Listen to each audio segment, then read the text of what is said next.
Hukum menanam ari-ari bayi dalam Islam memungkinkan bahkan menganjurkan untuk menanam ari-ari bayi, tetapi menyertakan barang berharga di lokasi penguburan tidak dianggap baik. Ada kebiasaan di masyarakat tatkala seorang ibu melahirkan bayi, biasanya pihak keluarga akan mengubur ari-ari atau plasenta ketika bayi sudah lahir. Ari-ari tersebut biasanya dikubur di sudut rumah dekat pintu masuk utama, tapi ada beberapa perbedaan perlakuan dalam penguburan ari-ari, tergantung kebiasaan di masing-masing daerah. Di atas tempat menanam ari-ari biasanya diberi penerangan, bisa lampu minyak atau listrik. Ada juga yang memberi bunga, bahkan beberapa barang berharga di atas tempat penguburan ari-ari, termasuk juga memberikan kurungan. Lantas, bagaimana Islam memandang kebiasaan ini? Di antara tradisi yang masih hidup di tengah masyarakat sehubungan dengan kelahiran seorang anak adalah menanam ari-ari, masimah, bayi di depan atau di dalam rumah. Penanaman ini dilakukan dengan berbagai cara. Di antara cara yang masyhur adalah menanam dan sekaligus memberikan penerangan.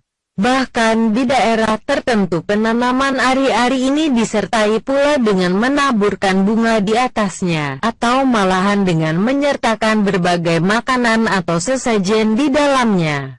Pada hakikat penanaman ari-ari ini diperbolehkan dalam Islam bahkan disunahkan, akan tapi menyertakan berbagai benda yang bernilai dianggap tidak baik, karena termasuk dalam kategori tabzir, menghamburkan.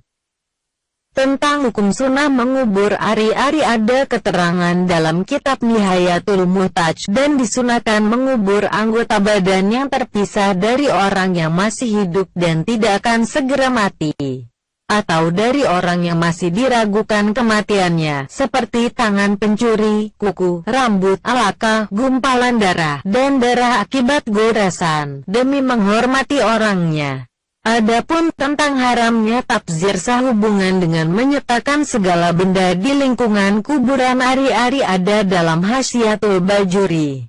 Orang yang berbuat tabzir kepada hartanya adalah yang menggunakannya di luar kewajarannya. Yang dimaksud di luar kewajarannya ialah segala sesuatu yang tidak berguna baginya, baik sekarang, di dunia, maupun kelak, di akhirat, meliputi segala hal yang haram dan yang makruh.